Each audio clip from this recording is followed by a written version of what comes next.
الحمد لله نحمده ونستعينه ونستهديه ونستغفره ونعوذ بالله من شرور أنفسنا ومن سيئات أعمالنا إنه من يهده الله فلا مضل له ومن يضلل فلا هادي له وأشهد أن لا إله إلا الله وحده لا شريك له وأشهد أن محمدا عبده ورسوله.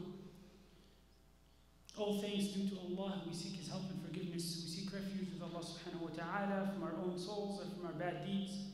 For whomsoever Allah pleases to guide, surely and verily no one can misguide, and whomsoever Allah misguides, surely and verily no guidance will be there for him.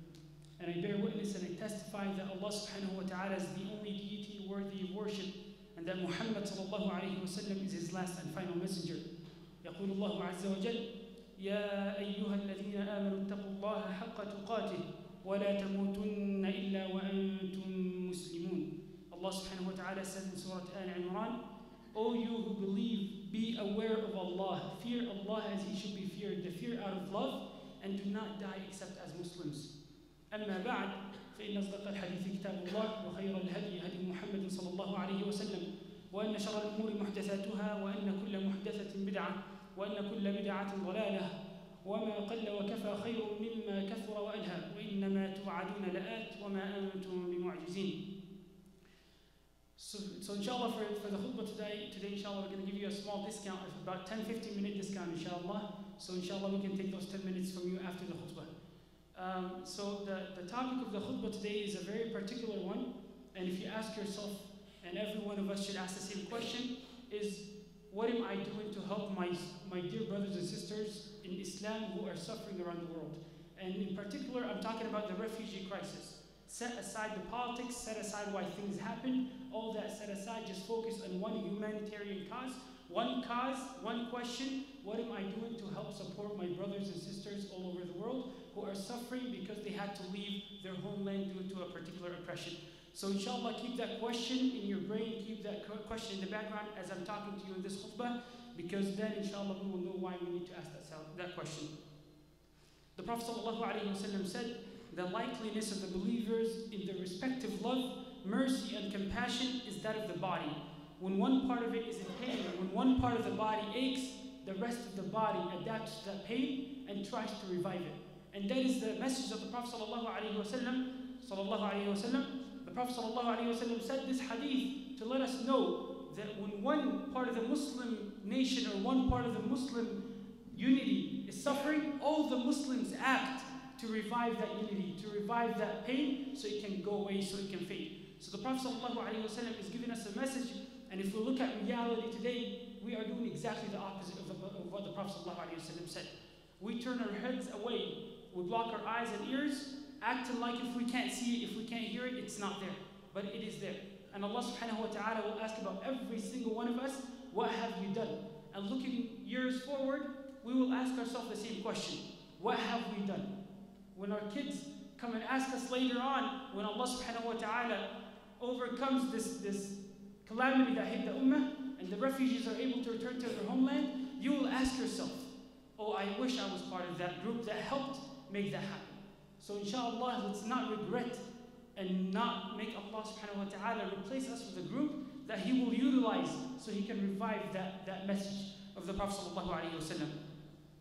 Allah subhanahu wa ta'ala mentioned the hadith al-Qudsi, which is basically a narration of Allah subhanahu wa ta'ala talking in the form of the hadith. And He says, Allah subhanahu wa ta'ala will ask His servant on the day of judgment, and He will say, O son of Adam, I was sick, but you did not visit me. And the son of Adam the human being will be confused. He will say, Oh Allah, how can I visit you? And you're the Lord of the world. And Allah subhanahu wa ta'ala will say, didn't you know that this person so and so was sick? Had you visited him, had you paid attention to that person, you would have found me beside that person. And then Allah subhanahu wa ta'ala keeps narrating, Oh son of Adam, I was hungry but you did not feed me. And then the son of Adam, the human being, is still confused. Oh Allah, how can I feed you when you're Allah subhanahu wa ta'ala, you're the Lord of the worlds? And Allah subhanahu wa ta'ala will say, hadn't you noticed that so and so was hungry and your hunger was fulfilled? Had you paid attention to his hunger, you would have found me by his side. And subhanAllah, that reflects the idea of the hadith of the Prophet sallallahu alayhi wa sallam when he says that the Muslims are like one body. When one part of the body aches, the entire body starts aching, and it tries to heal that ache as fast as it can. So that is the message of the Prophet ﷺ, and that is the message behind this hadith al-Qudsi. And then Allah subhanahu wa ta'ala mentions one particular ayah where He says, إِنَّ اللَّهَ اشْتَرَى مِنَ الْمُؤْمِنِينَ أَنفُسَهُمْ وَأَمْوَالَهُم بِأَنَّ لَهُمُ الْجَنَّةِ. When you listen to this ayah, and you actually read this ayah, it makes you smile. Because Allah subhanahu wa ta'ala is buying something that is originally His. It doesn't make sense to us. You buying something that is yours. Allah subhanahu wa ta'ala is telling the believers, I exchange for you, I will take your money, your wealth, give it in charity, give it to the needy, and I will give you Jannah. And that money is not yours. That money was originally given by Allah subhanahu wa ta'ala. And that is why Qarun was punished, because Qarun thought that it was his money. Qarun thought that Allah didn't give me anything. I got this money from my family, from my family, from my family. And he started to believe in it. And when he finally took it out on his people, Allah subhanahu wa ta'ala told him, no, this money is not yours. So don't act like you own it. So subhanAllah, the message goes back. When one part of the Muslim body aches, everyone else should pay attention and say, how can I help this ache go away as soon as I can? So we ask Allah subhanahu wa ta'ala, that famous saying of the Prophet sallallahu alaihi wasallam, to utilize us for His sake and not replace us with those who will come and take the job from us. And if you remember the hadith of the story of the Prophet sallallahu alaihi wasallam when he came out on his people, and he said, 70,000 people will be guaranteed Jannah from my ummah. And then Ukasha jumped out of it right away. He said, Ya Rasulullah, sallallahu an akuna minhum. O Messenger of Allah, ask Allah subhanahu wa ta'ala to make me among those 70,000. And then the Prophet sallallahu alaihi wasallam with a smile, he said, Oh Ukasha, you are among them. So the companion sitting right next to Ukasha, he realized there is a trend. And he raised his hand, he said, Ya Rasulullah, me too. Ask Allah subhanahu wa ta'ala to make me among those 70,000. But the answer he got is different. The Prophet ﷺ said his famous statement, سَبَقَكَ بِهَا عُكَّاشَ. The person sitting next to you, he beat you to it. And that chances come and go. Chances will come and knock at your door. Whether or not you accept them and invite them in, or you turn your back, it's entirely up to every single one of us. So chances come and go, and Allah subhanahu wa ta'ala, if He does not utilize us, if we do not prove to Allah subhanahu wa ta'ala that we are not worthy for Him to utilize us, He will utilize someone else. So we ask Allah subhanahu wa ta'ala again to utilize us for His sake, and we ask Allah subhanahu wa ta'ala not to replace us with those who will come and take our job from our own hands. عباد الله، ما من يوم الجمعة إلا وفيه ساعة إجابة، فادعوا الله وأنتم موقنون بالإجابة، فاستغفروا الله فيفوز المستغفرين.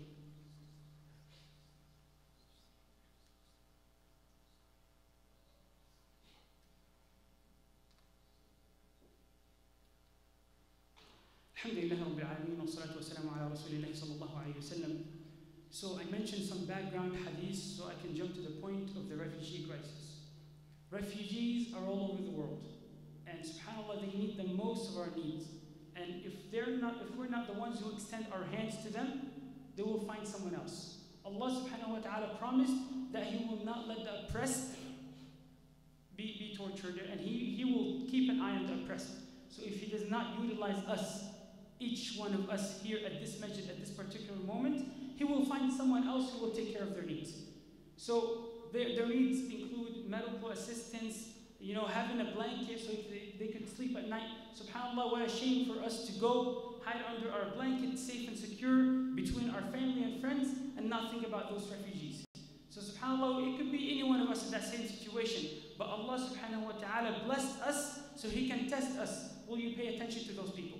So inshallah, like I said, this khutbah was very short, but please just stay around for 10 minutes inshallah after the khutbah, 5 to 10 minutes after the khutbah, so you can hear what Sister Nadine, one of the sisters here, who is responsible for this, who's taking care of the organization of this project, she will speak on the mic for about 10 minutes inshallah. So if I gave you inshallah that khutbah discount, so you can actually stay after the khutbah and listen to that inshallah after the khutbah. So do I have your word that you will be staying after the khutbah inshallah? Otherwise I'll keep going. So if, either way inshallah you'll be staying in here. So I have your words inshallah. Khalas, after the khutbah inshallah just stay. I'll end with this one talk of Imam Hassan al-Basri. I mentioned this a couple of khutbahs ago, where a man came and asked him, what's your comment about the ayat mentioned in Surah Al-Shu'ara, فَمَا لَنَا مِنَ الشَّافِعِينَ وَلَا صَدِيقٍ حَمِيمٍ. And Imam Hassan al-Basri said that the true friend is not the one who tells you in this dunya, I got your back. The true friend is the one when Allah subhanahu wa ta'ala puts him in Jannah and he's enjoying all the desires of Jannah, he'll realize that you are not by his side. And he will be the one to ask Allah subhanahu wa ta'ala to move you from the hellfire to Jannah. That is a true friend. So that true friend could be that refugee that you might have never met him, you might never meet him, but he can say one dua from one refugee which is accepted. The dua, da'wat al-mazlum la turad, the dua of the oppressed does not get rejected by Allah subhanahu wa ta'ala. One dua, he will say unknowingly who you are, Ya Allah bless his health, his family, his wealth, and it's done deal. So subhanallah, let's earn that chance and let's make ourselves useful by making Allah subhanahu wa ta'ala utilize us for this sake. So I ask Allah subhanahu wa ta'ala to take care of those refugees who are suffering around the world and bring about the calamity so all the Muslims can cherish the moment that we're living in this moment, inshaAllah. عباد الله إن الله يأمر بالعدل والإحسان وإيتاء ذي القربى وينهى عن الفحشاء والمنكر والبغي يعظكم لعلكم تذكرون فاذكروا الله لي ولكم إنه هو الغفور الرحيم وأقيموا الصلاة.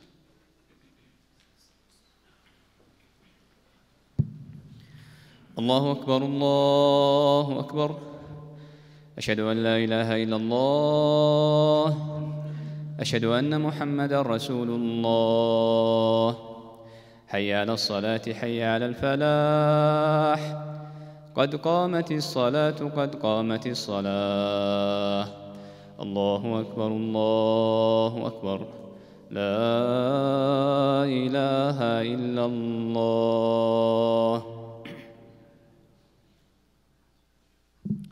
استووا واستقيموا استووا فإن تسوية الصف من تمام الصلاة. الله أكبر.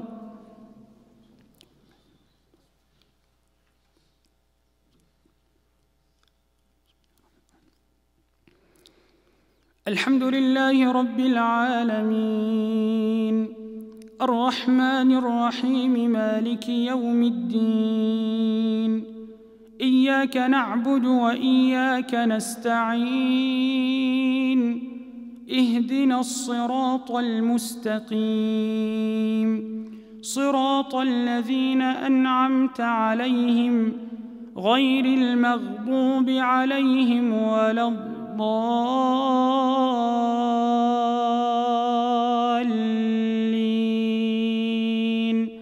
آمين.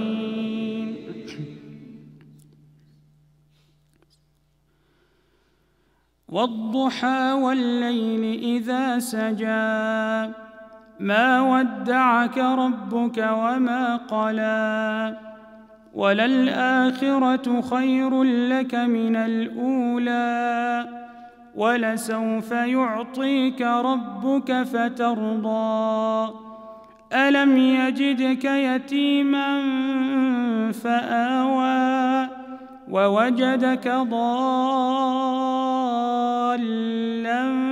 فهدى ووجدك عائلا فأغنى فأما اليتيم فلا تقهر وأما السائل فلا تنهر وأما بنعمة ربك فحدث. الله أكبر. الحمد لله رب العالمين الرحمن الرحيم مالك يوم الدين إياك نعبد وإياك نستعين اهدنا الصراط المستقيم صراط الذين أنعمت عليهم غير المغضوب عليهم ولا الضالين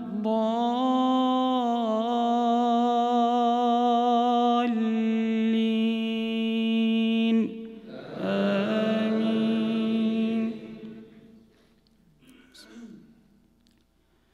قل يا الكافرون لا أعبد ما تعبدون ولا أنتم عابدون ما أعبد ولا أنا عابد ما عبدتم ولا أنتم عابدون ما أعبد لكم دينكم ولي دين. الله.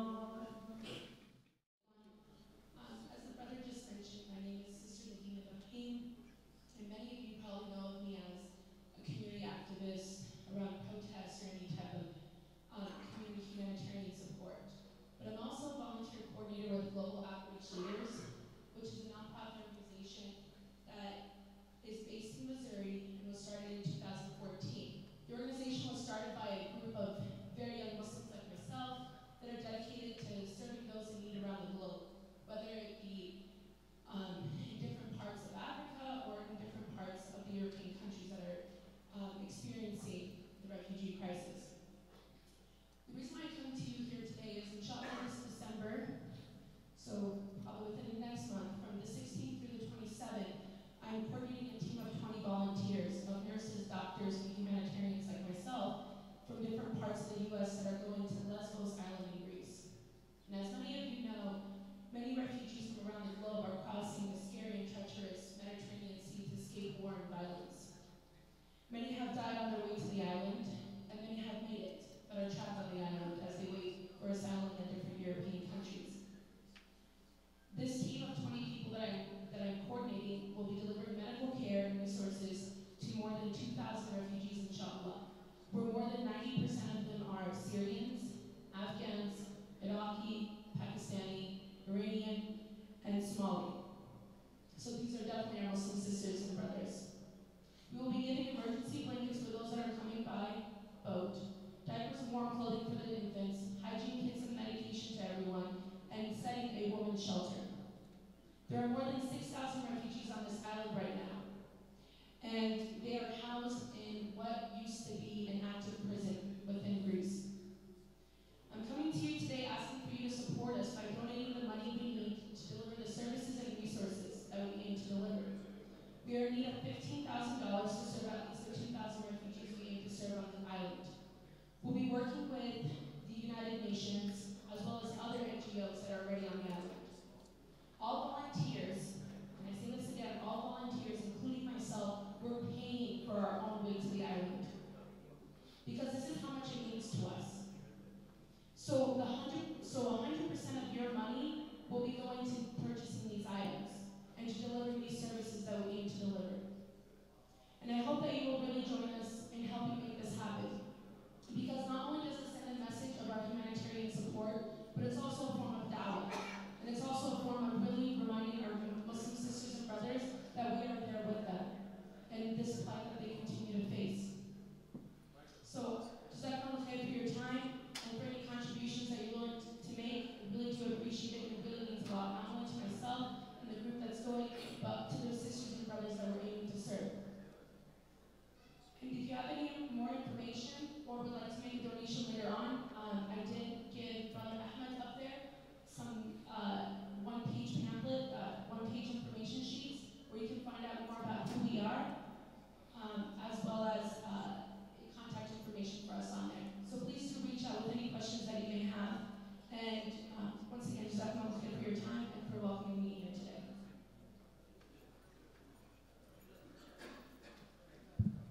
Jazakallah khair, Sister Nadine. I would like to let you know that we are accepting cash, credit card, and check and everything in the back. So if you'd like to donate, inshallah, just go to the back, either by credit card or cash or check. Jazakumullah khair. Also, inshallah, we'll send the email and this regard to everybody in the community, inshallah. Assalamu alaikum.